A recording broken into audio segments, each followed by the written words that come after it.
Hi folks, it's Mother's Day, May 10th, 2020. Happy Mother's Day! Happy joy to all you mothers out there. And we're out here in the garden doing a video.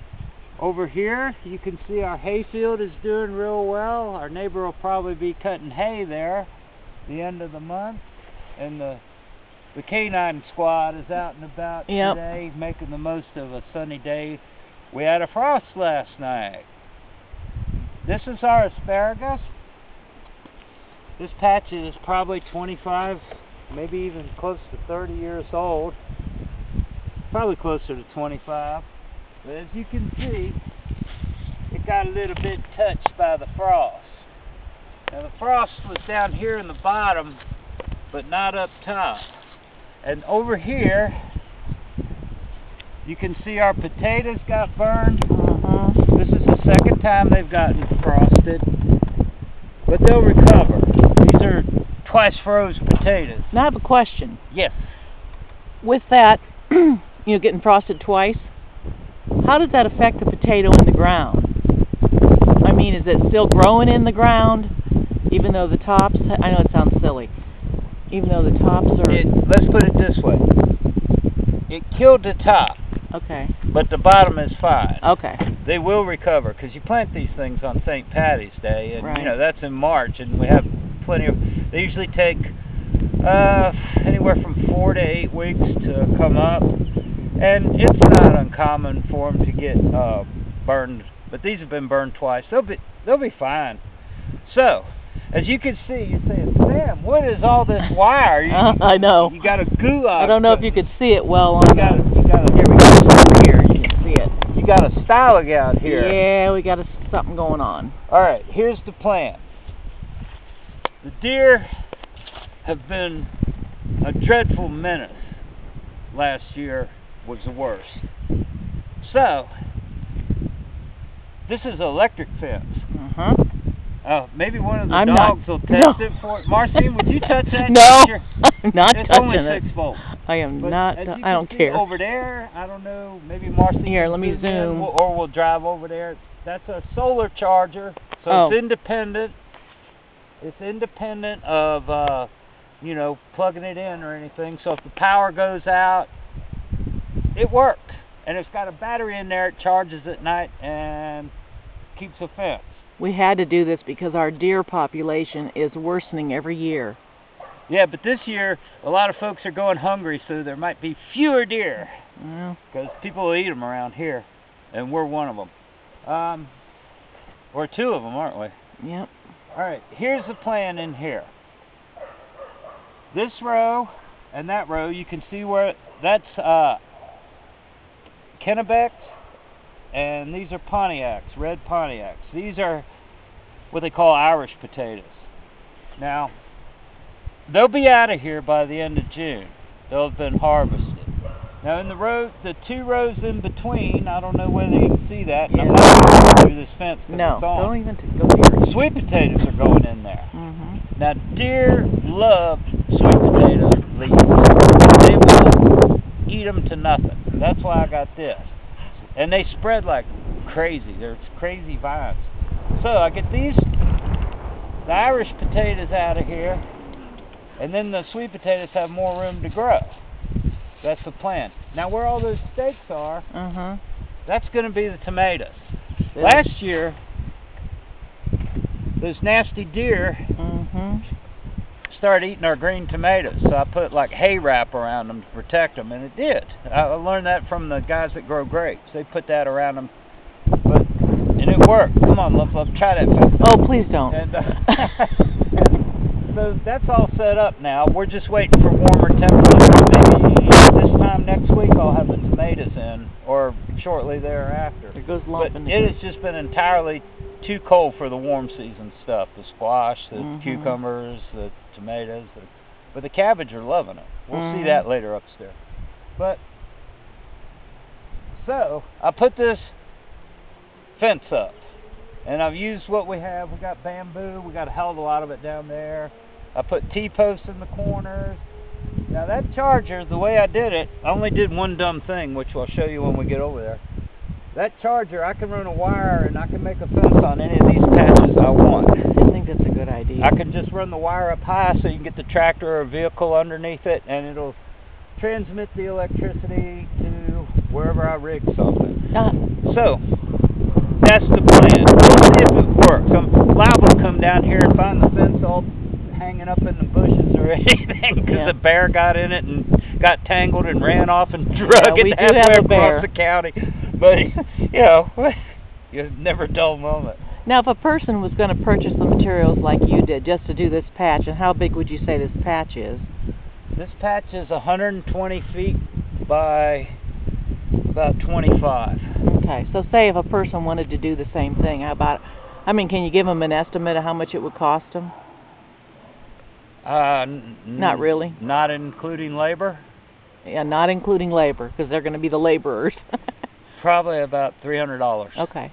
But I work at the co-op, so I get an employee Rappahannock discount. Co-op. Give them a plug. Rappahannock Co-op, that's right. But yeah, I'm just curious, because I know folks might ask that. I would tell you the name of the warehouse team, but that I'm a part of, but we got our own name, but I won't say it here. Oh, okay. Team AH, if that's... AH, I'll have to think on that. Armstrong Hilton? No.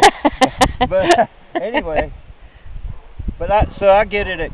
I get a significant discount because I'm an employee, and it really works out well for our lifestyle. And as much work as Sam puts into this garden to have critters eat it every year, we just decided the investment was worth it.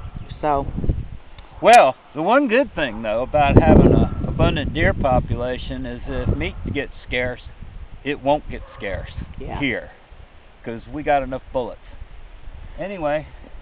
Want to move on? Yeah, we'll move on. Hang on a minute. Oh. Is it still going? Mm-hmm. Let me see it. I'm going to show you all something.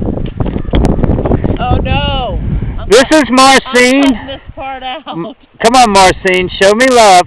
This is Marcine on the lawn tractor. This is she's handicapped today. I'm handicapped. And this is our version of the Walmart thing that folks ride around in. Of course, ours has a 24 horsepower Kawasaki engine in it, which is, that'd be real fun at Walmart.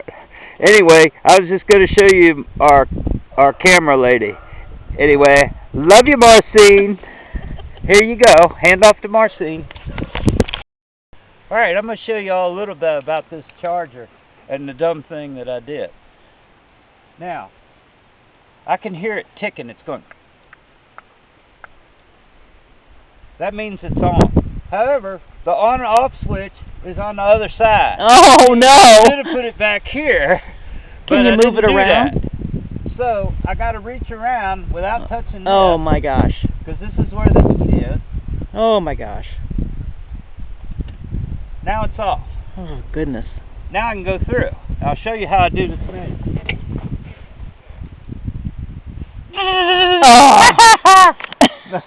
All right. Y'all might have seen this from our other video. This is where the tomatoes are going to be. Now, there's going to be a plant here and a plant here. You say, Sam, what's underneath there? Well, let's find out. All right, under here, I got feed sacks from the Rappahannock Co-op. Good shop there. Anyway, what I do under here is all my fertilizer and lime. Wish I could get closer, but I can't get off this thing. Can you zoom? I'm zoomed. Okay. Anyway, so what I'll do when I get ready to plant is I'll pull back like this. Then I'll take this. It's better if it's rained on because it makes the paper soft. Then I tuck this in here like that, and then that's where the tomato goes. Then I just kind of work this back, and we're ready to go. And I run the strings along here so they grow up like a hedgerow, and they're easy to pick. They get plenty of sunlight and wind and what to help with disease problems. But you got to prune the living hell out of them. And which, you know, it looks a little raggedy, but come August, September, we'll have the best tomatoes you ever wanted to see when everyone else's are dying. So, I just thought I'd give a quick review of that. I love this fence charger. Yeah, that I think is a good way to go this year. Yeah, and it's portable. I can just take this right off of here and bring it inside for the winter, which you want to do because it helps preserve your battery and everything.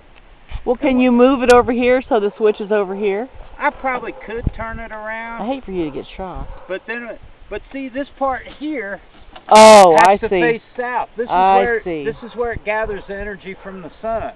Yeah.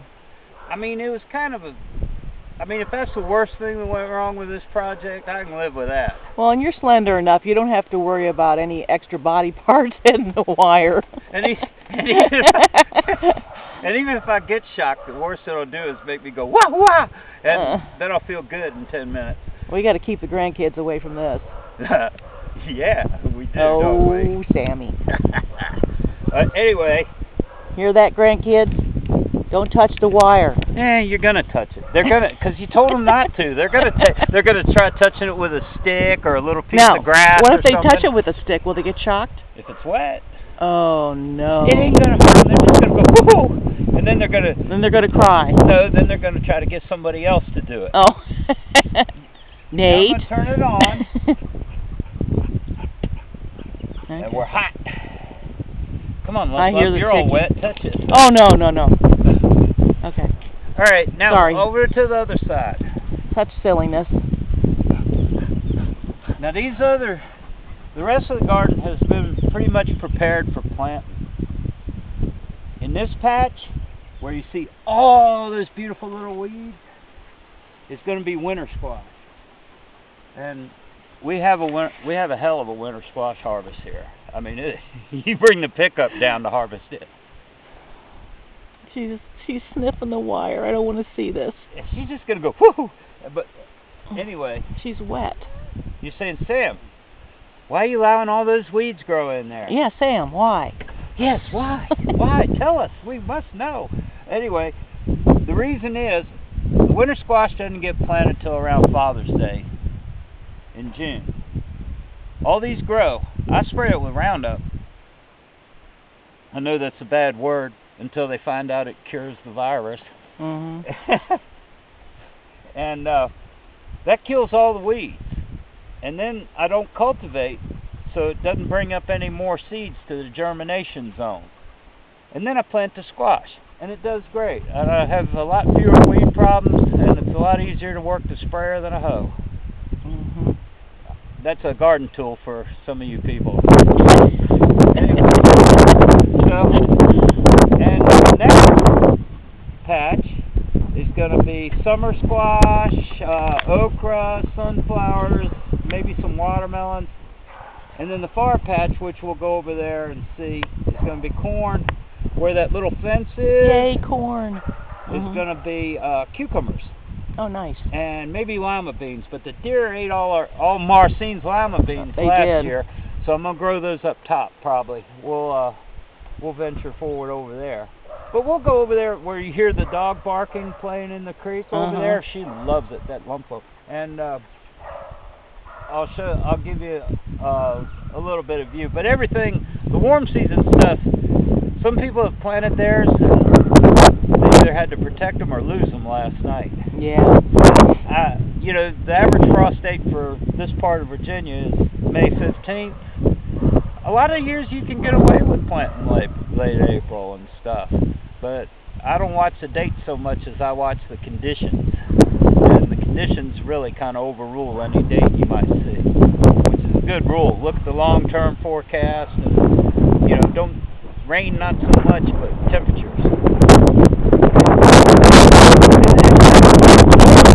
Normal May temp, I should be out here in my cutoffs barefoot and a muscle shirt, but that's next week. Anyway, we'll ride around and see some other stuff. Look at that dog. Yeah, there's Daddy's girl. That lump dog loves the creek. And there's Daddy's girl, and there's Bruce, and Lump. And Bruce loves the creek too. Let's head over that way. All right. We're over here. We're watching Lump Lump and Dolly in the creek. You gotta get closer. We'll get a little closer. This is what they do. Lump Lump especially. But anyway, we'll pan over here. This here is where I'm going to plant corn this year. It's all ready to go. I just have to herbicide it and plant the corn. And hopefully it'll be really pretty here in July and all. You can see the electric fence and all in the background, and lovely and gracious Marcine on her high horsepower ride.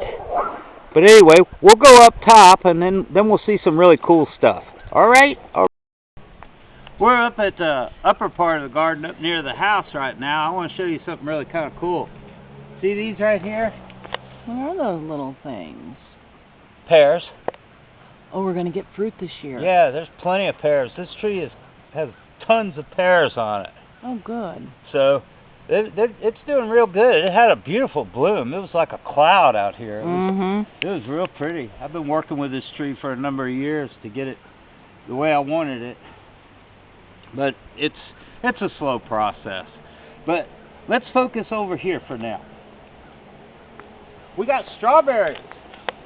And praise God, they did not freeze last night. Yeah, we were worried about that. Yeah, because it'll freeze the flowers. It won't hurt the berries, see? There's some little berries. Oh, there is little berries. They're green. It won't be long. Yeah, these ripen in June. I'm kind of resurrecting this patch. I've really fed it heavily. That's what all this is. This is good things out of the chicken house. That's good eating there. At least that's what the strawberries think. But God in his wonders turns chicken poop into strawberries. All right, now over here, Marcina, you might have to take the camera. I'll take it for a minute, but I'll just do an overview, then I'll be more specific. Over here we got cabbage. This gets started inside in February. It's doing real good. We have red cabbage here. And these are peas. Get out of here, Lump Lump. You know. How many heads of cabbage do you think you've got in there? Or potential heads of cabbage? Oh, 30? Wow, I'm going to be busy. Maybe. Look, Marcine makes sauerkraut. And here we have collards. Kale. You say, Sam, what are those yellow flowers? Yeah, what is that? I'm sorry, people, I can't get closer. I'm kind of limited. I'll be more specific after I give an overview. Okay. These are kale and collard from last year. What? Biennials, meaning the first year you get leaves and that's about it. The second year, if they make it through the winter, they flower. Huh. So why am I doing that? I'll tell you why, because I want the seed from it. I know seed's kind of cheap, but got cobweb. There might be a day when it's not so available. That's right. And I got broccoli and whatnot down there. Now, over here is what Marcine has been. That's my favorite place. This is our lettuce patch. That's right. And I'm going to take the camera now. Okay. And then I'm going to narrate a little bit if y'all... Okay, it's still going. Is it going? All right, far out. All right, let's get in a little closer here. We'll get some more specific shots. It's hard to see. Look here. See, these are strawberries. See, they got the little berries and the little flowers. What I want these to do is put out daughter plants like they normally do and fill in some of these spaces, which is why I'm feeding the hell out of them this year. But anyway, they're doing good. This patch I planted when Marcine and I first got together, and we're talking about shacking up together. Oh, geez. I mean, getting married, which we did. We're bona fide. 2009. Yeah. Oh, I say 2010. 2010, 11. And I never promised her a rose garden, but she got a strawberry patch. So, there you go. Now, we'll go over to the lettuce. The lettuce is really groovy. Do-do-do-do. Musical interlude. See that lettuce? This is one of my favorite varieties. It's a loose leaf. It's called Merlot. And you can see how red it is. It really makes a beautiful salad. And you mix all these up, and this one looks like somebody done went and put splatter paint all over it. But it's all good. We mix this all up. And there's deer tongue and devil's tongue and I don't know. But it's all real pretty. And we grow it under here on this structure because we get a longer seat. Huh? Gilligan's Island. Yeah, my Gilligan's Island tiki hut. And see like that? Now, as you're looking at the picture to the right, I'll plant pole beans on there, and it'll grow up and shade the lettuce, which does not like heat. When it gets hot, the lettuce poops out. So we get a couple extra weeks of salad out of it, and it works okay in the fall too. Now, where all these weeds are, I'll probably be planting some Marcy's lima beans and everything. They're going to get chemically destroyed. But the upper garden's looking real good. You can see Marcine over there on the tractor. We'll just do a little sweep around. And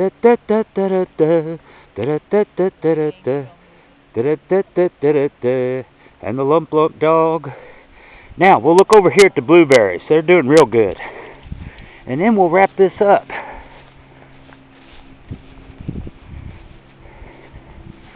Going to the blueberries. Blueberries are like zone 4, so man, they're made for cold.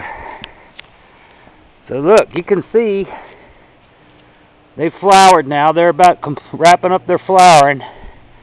And you can see all the little blueberries all over it. They tend to ripen in July. Slightly overlap the blackberries, but they're looking real good. We're very pleased. These, oh gosh, I don't know how old they are. Maybe 15 years, maybe. I got them at Walmart when they were about 8 inches tall. But anyway, that's what's going on.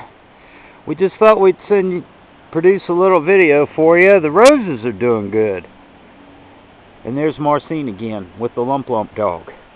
But anyway, we just thought we'd do a little video, show you what's going on, and, you know, no retreat, no surrender these days. So anyway, blessings to y'all, and y'all think nice thoughts. Bye-bye.